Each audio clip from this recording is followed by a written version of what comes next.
Hey everybody, welcome back to another Diecast review. Today, we will be looking at the first of many, but the very first brand new, I say brand new because I have reviewed one in the past, 1/18th scale Indycar diecast. So this one here, it happens to be the one that I got to see win in person. This is Will Power's 2021 Verizon 5G Indycar. This is the one by Greenlight. We're going to go ahead and get into it. The packaging, everything. We haven't done any of these when they're brand new. The other one I had no box, nothing like that. This thing, brand new. We're going to get a chance to look at it, and this will be my first time really getting to unbox one of these things. So we're going to start here with the box type. So you see how it was wrapped in bubble wrap. It does slide off. I believe it slides off, I should say. I hope it slides off, because I want to get to this. There we go. So there's also a cardboard sleeve that was in that wrap, but it was also boxed up. We got a couple of these because I got one for my sister who was also at the race with me. All right, so there you go. The first thing we're going to see is in the box. It is kind of like our 1/64th, where it has a clear window with some edges to it. So you see we got kind of clear window, no backside clear window though, just on the front and the top. So that allows you to see into the box and see the diecast inside. Over here we have the NTT IndyCar series. We've got number 12 Will Power IndyCar. We got Greenlight down there in the bottom right corner. Up on the top of the box we have Greenlight, we have IndyCar, we have Power over here. 1/18th scale limited edition. Let's go over here onto the back. We just have the big number 12 Greenlight adult collectible over there. And then over here we have some information, which is kind of cool. We have birthday, March 1st, 1981. He's from Toowoomba, I think it's Toowoomba, Australia. The level of competition within the NTT IndyCar series is amazing, and seeing my name next to some of the best even to ever race here is something that continues to push me every time we race. Well, Will Power, the Australian flag, and then you see NTT IndyCar series over there. We get over to this side of the box. We've just got the NTT IndyCar series logo and the number 12 again. So let's go ahead and figure out which side I'm supposed to pop open here. It looks like both sides are an option. I'm going to open from the back. That just has always seemed to be the best way to do it from what I've just kind of gathered over time. That's not necessarily the all-of-on truth, but you know, I'm going to just guess that the back is a good way to go. You know, it's served me well so far in life. All right. So, oh, I got a piece of tape in there. I got a couple pieces of tape I got to cut first. So there's 3 pieces of tape in here on the edges that are holding the flap down, or like keeping it from moving.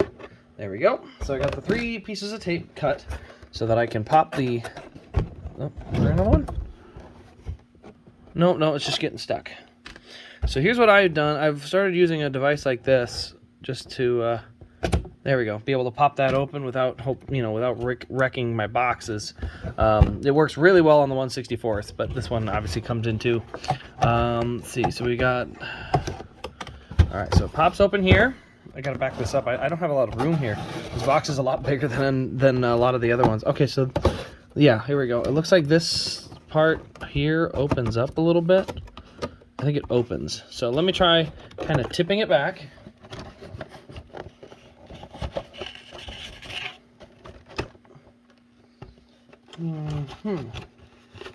Because I see the number 12 here. There we go. So the number 12 pops open like that, and now we can get to the clear piece here. Looks like there's there we go. Okay. Not 100% sure if that's the way it's supposed to come out, but it is the way it's coming out. All right, so there we go. There's the empty box, checkered flag, Team Penske in the background there. So the way that it came out of the box there was this front flap here kind of unfolded and came out like this, but it still came out okay. So I don't know.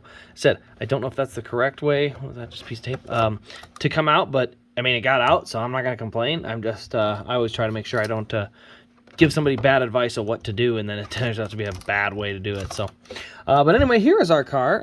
Let me look here, make sure it's not screwed down. It is. Oh, well, that's a throwback. Okay, so this car is going to be tied down with the little twisty ties, and you'll probably remember these from some toys you got way back in the day, but they're just twist tied onto the base here. So unlike the NASCARs, the NASCARs use screwdrivers or screws to tie them in. This one is just using these little twisty ties. I'm going to quickly untie as fast as I can, just so that way we're not burning through too much time.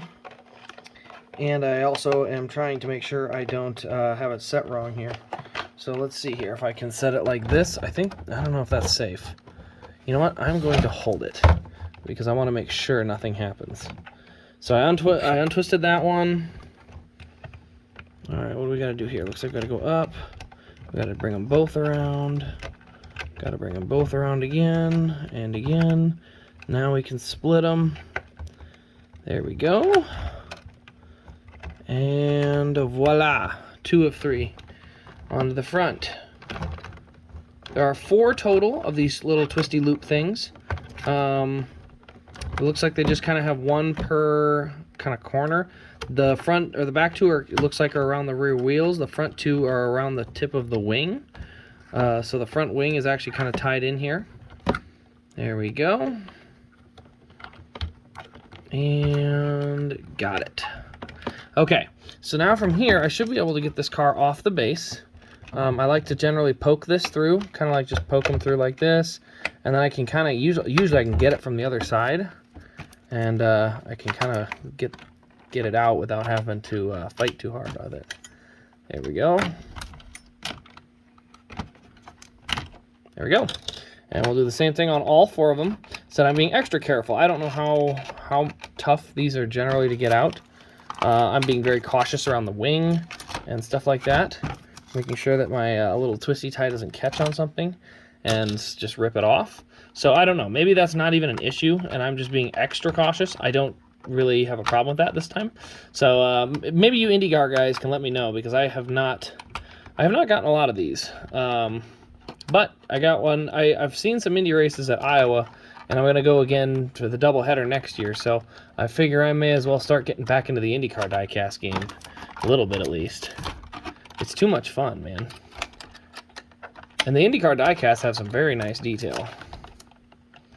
I believe, actually, just off of kind of a random thought off the top of my head, I believe that the IndyCar diecasts are in the same family as the sprint car diecast. So, all right. So sorry about the bad camera view. Got it. Okay. So now that we got that off, we're gonna go ahead and set this down. I'm gonna quick pull the other 2 tabs out. There we go. And there we go. Okay. So we now have the car off of the base and out of the box right here. You can see here we got the twist tie 1, twist tie 2, twist tie number 3, and twist tie number 4. So we got all 4 twist ties out. 2 front, 2 rear. Into the garbage those go, because I don't need those anymore. And before I get too far in here, we are going to look at a very specific thing. This is the pin from the race I was at, the inaugural Big Machine Spiked Coolers Grand Prix at the Indianapolis Motor Speedway. So this is the event pin that'll go with this car. It'll go somewhere along this case up here of all the races I've seen in person. But this is obviously not a raced version. They don't do those, but it's the next best thing. So that pin will go with this car. It was actually, I wouldn't say it was a super eventful race. There really wasn't a ton of event as far as eventfulness, but it was a very strategic race on how Will Power got through there. Looks like, is there opposable wheels? I don't know. Are they supposed to turn or no?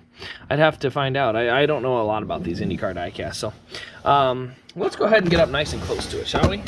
That sounds like something fun to do.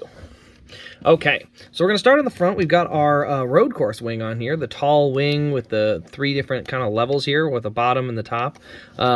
We also have the nose cone of the car, starts about here. We got Chevy, Shell, Pennzoil, NTT IndyCar Series, and Dallara. These are Dallara chassis.